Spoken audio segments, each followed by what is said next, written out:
Selamat pagi Bapak Ibu yang dikasihi Tuhan. Selamat berjumpa kembali dalam doa pagi GKI Gatot Subroto Purwakarta. Bapak Ibu, sebelum kita bersama-sama menaikkan doa pagi kita, marilah kita bersama-sama memuji Tuhan dari pujian berikut ini.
Yesus memberikan hidup abadi, habis derita di dunia, purna sukacita, haleluya.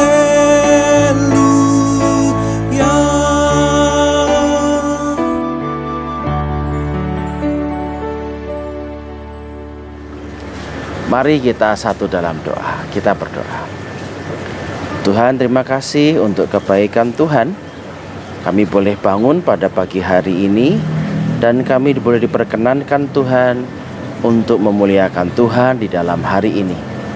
Sebelum kami memulai hari ini, kami ingin mengawalinya dengan membaca sabda-Mu, dan kami juga akan merenungkannya. Tolong hamba-Mu supaya hamba-Mu bisa menyampaikan apa yang Tuhan inginkan. Dalam nama Tuhan Yesus Kristus kami berdoa. Amin. Bapak Ibu, firman Tuhan yang saat ini akan kita dengarkan terambil dari Lukas 22 ayat 32. Lukas 22 ayat 32. Ini ketika Tuhan Yesus mau mengingatkan kepada Petrus bahwa ia akan menyangkal Tuhan Yesus sebanyak 3 kali. Tuhan Yesus berkata demikian kepada Simon Petrus, "Tetapi aku telah berdoa untuk engkau, supaya imanmu jangan gugur. Dan jikalau engkau sudah insaf, kuatkanlah saudara-saudaramu." Bapak Ibu, konon katanya untuk menciptakan satu bola lampu pijar, Thomas Alva Edison harus melakukan percobaan lebih dari 9.000 kali. Setelah lebih dari 9.000 percobaan, maka Thomas Alva Edison menemukan satu lampu bola pijar yang bahkan dipakai sampai sekarang ini. Nah, Bapak Ibu, ketika ia berhasil, ada seseorang yang bertanya kepadanya, "Bapak, apakah Bapak merasa kecewa karena ternyata Bapak telah melakukan 9.000 kali lebih kegagalan?" Menariknya, Thomas Alva Edison berkata demikian, "Oh, saya tidak 9.000 kali lebih gagal. Saya menemukan cara 9.000 lebih untuk menemukan bola lampu. Saya menemukan cara bagaimana cara menemukan bola lampu pijar itu sebanyak 9.000 kali lebih caranya." Nah, Bapak Ibu, ternyata kegagalan itu betul ya, hanyalah sebuah sukses yang tertunda. Akan tetapi ketika kita mengalami kegagalan, kita mungkin merasa bahwa kegagalan yang terjadi pada kita itu tidak ada manfaatnya, nggak ada untungnya kita gagal. Tapi percayalah bahwa Tuhan itu selalu bisa mendatangkan kebaikan dari kegagalan. Bahkan kegagalan yang paling terburuk dalam kehidupan kita bisa dijadikan kesuksesan paling besar dalam hidup kita. Apakah itu bisa terjadi? Wah, tentu hal itu sangat-sangat bisa terjadi jika kita sendiri yang mengizinkannya. Bapak Ibu, Yesus memberitahu Petrus dalam Lukas 22 ayat 32. "Tetapi aku telah berdoa untuk engkau, supaya imanmu jangan gugur. Dan engkau, jikalau engkau sudah insaf, kuatkanlah saudara-saudaramu." Bahkan sebelum Simon Petrus jatuh dalam kegagalan untuk menyangkal Yesus 3 kali, Yesus sudah terlebih dahulu memberitahu bagaimana Allah dapat menggunakan kegagalannya itu untuk kebaikan. Lalu bagaimana caranya Tuhan mengubah kegagalan kita menjadi keberhasilan? Hal itu sepenuhnya adalah rahasia Tuhan. Kita tidak akan pernah tahu bagaimana cara Tuhan mengubah kegagalan kita menjadi banyak sekali kebaikan yang ada. Kita tidak tahu bagaimana cara Tuhan, rahasia Tuhan untuk mengubahnya itu.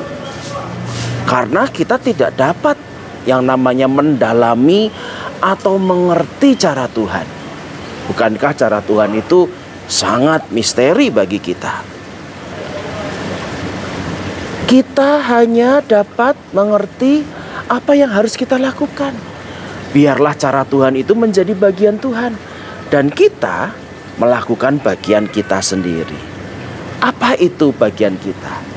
Kalau dari apa yang didoakan oleh Tuhan Yesus kepada Simon Petrus, maka bagian kita adalah menjaga agar iman kita tidak gugur, agar di dalam kegagalan kita tidak menjadi tawar hati, bahkan pahit hatinya, sehingga akhirnya kita memutuskan untuk berhenti dari usaha yang terus-menerus seharusnya kita perjuangkan. Bapak Ibu, di malam yang sama ketika Petrus menyangkal Tuhan Yesus, ada seorang murid Tuhan yang lain yang ternyata juga mengalami kegagalan. Ia mengkhianati dan menjual Tuhan Yesus. Namanya Yudas. Nah, tapi walaupun sama-sama menjadi orang yang gagal pada saat itu, Petrus dan Yudas adalah sama-sama orang yang gagal.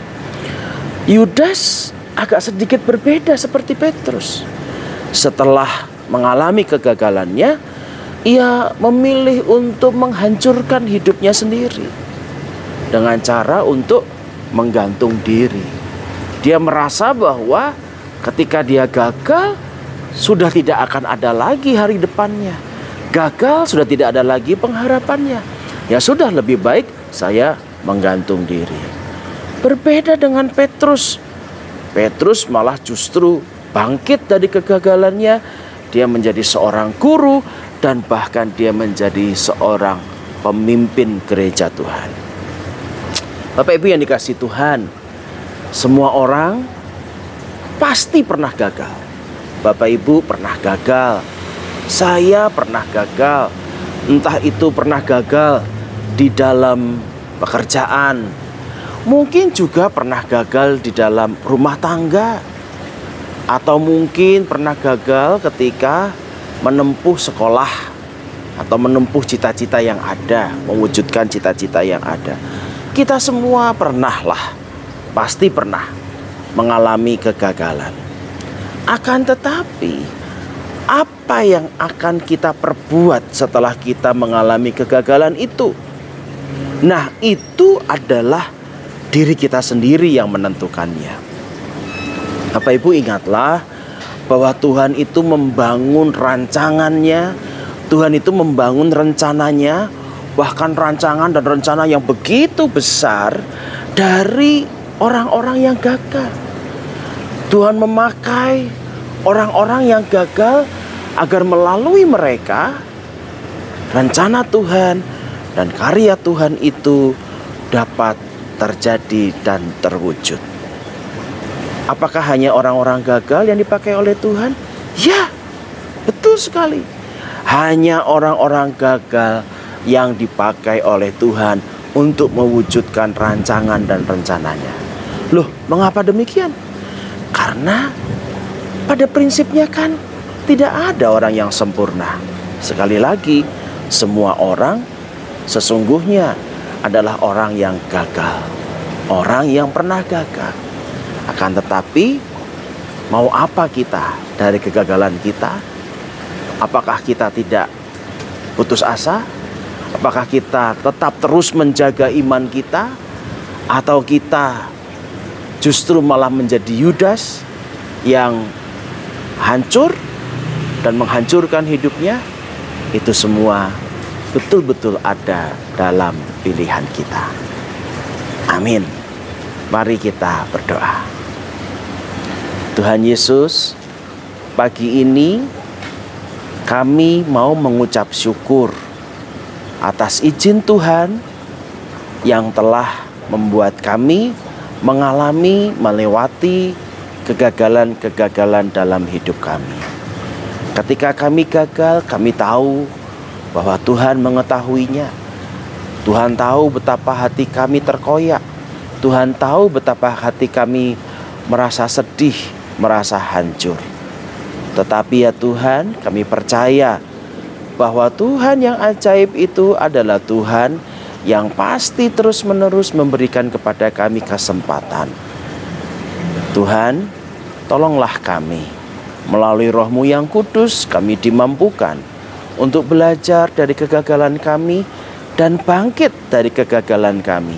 Sehingga justru melalui kegagalan kami, karya dan rencana Tuhan terjadi sangat indah, bahkan jauh melebihi setiap kegagalan-kegagalan yang terjadi dalam hidup kami. Terima kasih ya Tuhan Yesus. Di dalam nama Tuhan Yesus Kristus, kami akan membuka hari kami. Kami belajar dari setiap kegagalan kami dan kami percaya Tuhan mengubah kegagalan kami menjadi kesuksesan yang besar. Di dalam nama Tuhan Yesus kami berdoa. Amin. Bapak Ibu, demikianlah doa pagi kita pada pagi hari ini.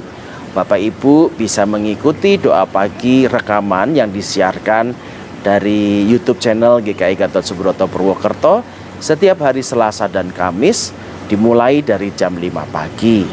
Nah, Bapak Ibu, sebelum kita bersama-sama menutup doa pagi kita pada pagi hari ini, mari kita bersama-sama naikkan pujian berikut ini. Selamat pagi. Tuhan memberkati, sukses selalu.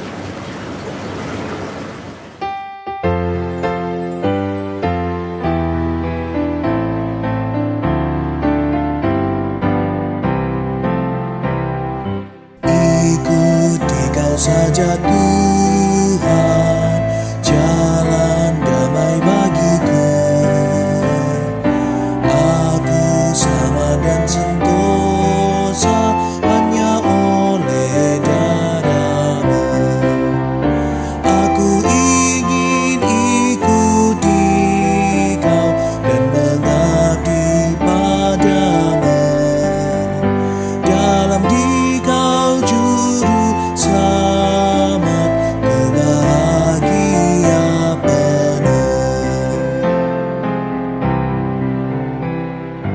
Ikuti Kau di sengsara, karena janji-Mu teguh. Atas kuasa kegelapan, ku menang bersama-Mu. Aku ingin ikuti Kau dan mengabdi padamu. Dalam Dikau juru selamat, ku bahagia penuh.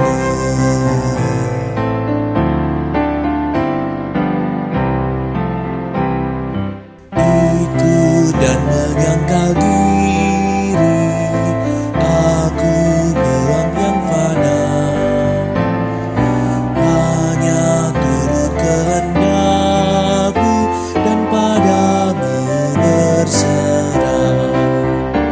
Aku ingin ikuti Kau dan mengabdi padamu. Dalam Dikau juru selamat, ku bahagia penuh.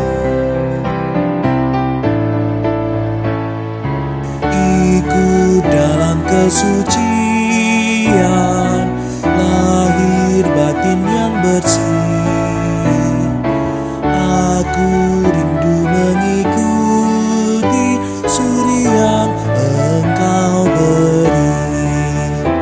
Aku ingin ikuti Kau dan mengabdi padamu.